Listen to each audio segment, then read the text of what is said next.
This is on Mr. Ruto's claim on IEBC servers, which you are saying it is a blatant and shameless lie.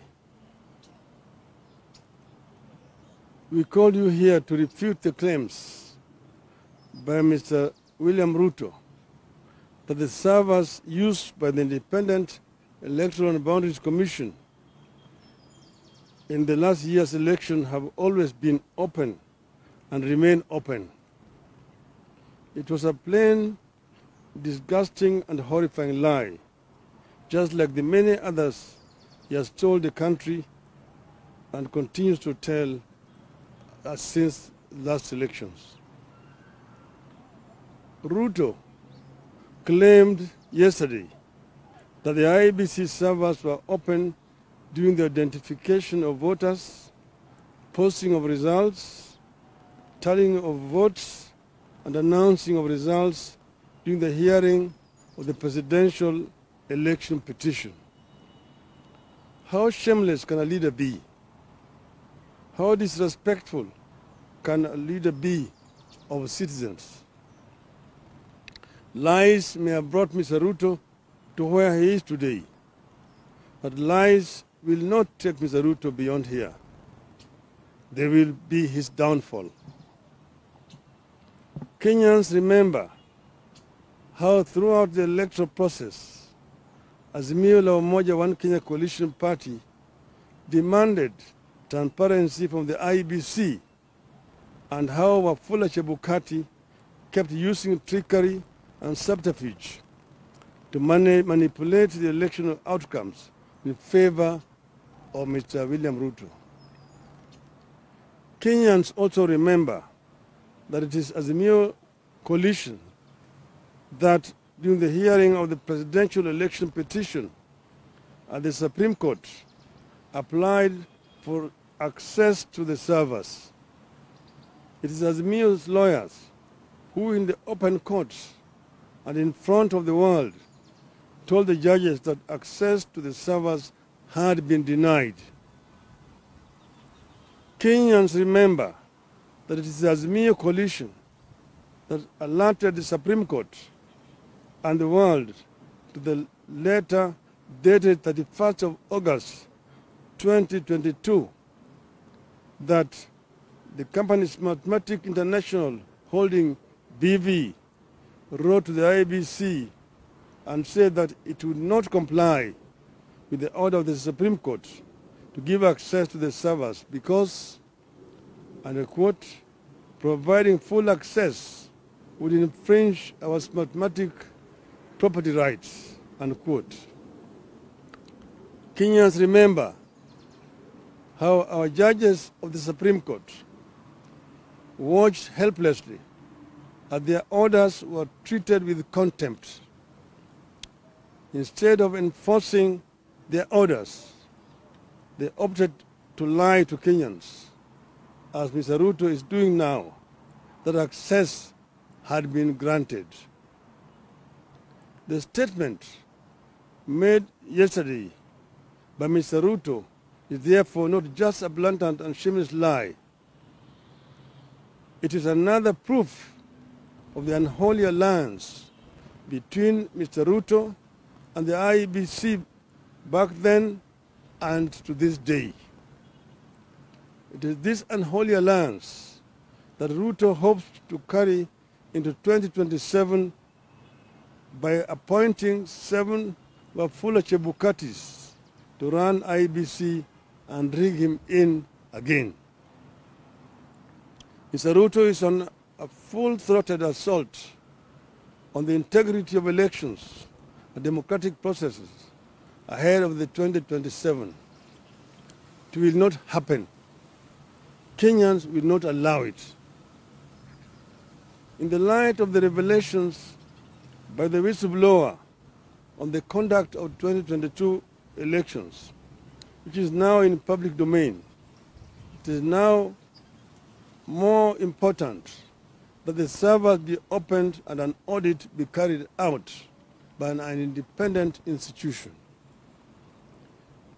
This is the only way that to restore confidence in the IEBC and give legitimacy to the leadership that emerged from that election.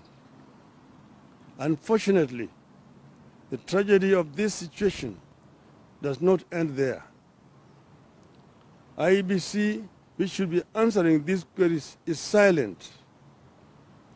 Instead, it has retained Mr. Ruto as their patron and public relations manager.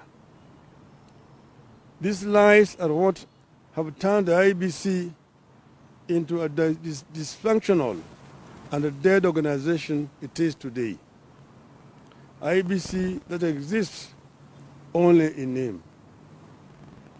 It has been killed by shameless liars and unprincipled men like Ruto, who, in the absence of former stooges, has become the one who explains the position of the Commission on anything and defends it from queries. These are the things we have said we shall no longer accept as a people. We shall no longer accept electoral fraud that is swept under the carpet of accept and move on. We shall no longer accept injustice from the Supreme Court. We shall no longer accept to be lied to.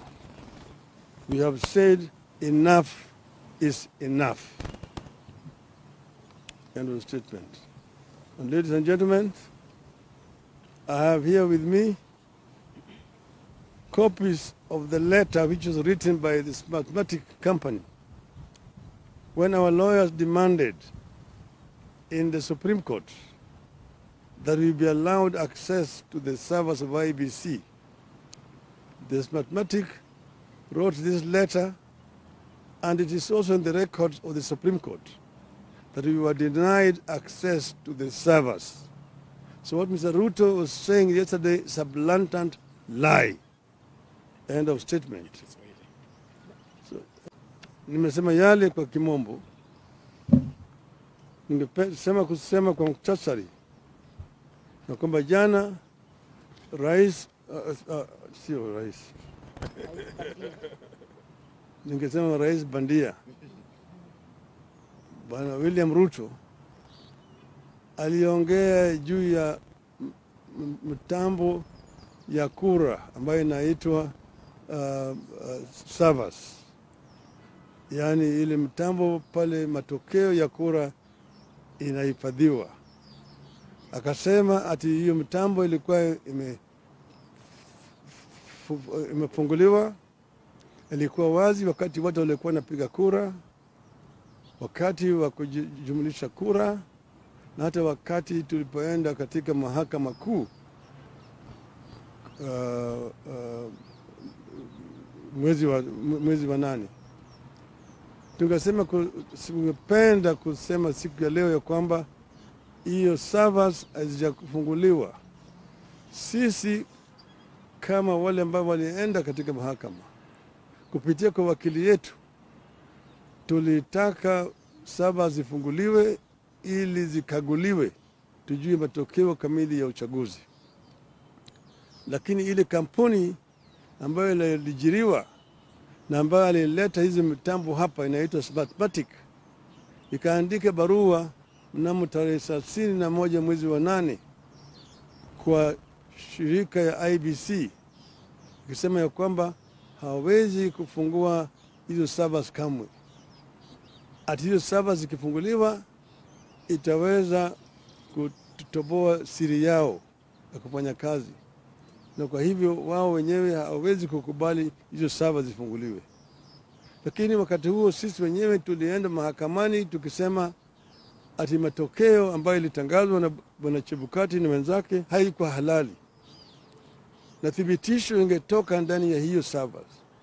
Lakini wakakataa kuturuhusu sisi tuingie ndani ya hizo server.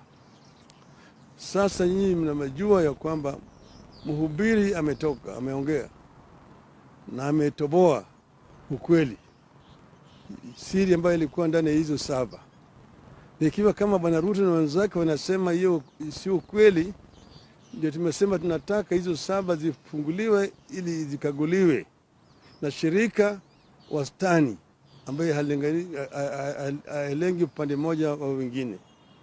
Hiyo ndio itaweza kutoa ukweli juu ya hii mambo ya uchaguzi. Na tunajua ya kwamba yale ambayo yalitangazwa na bwana Chebukati ni uongo. Kwa sababu tunasema hatutaki kuendelea na kuzidi kutawaliwa na serikali bandia.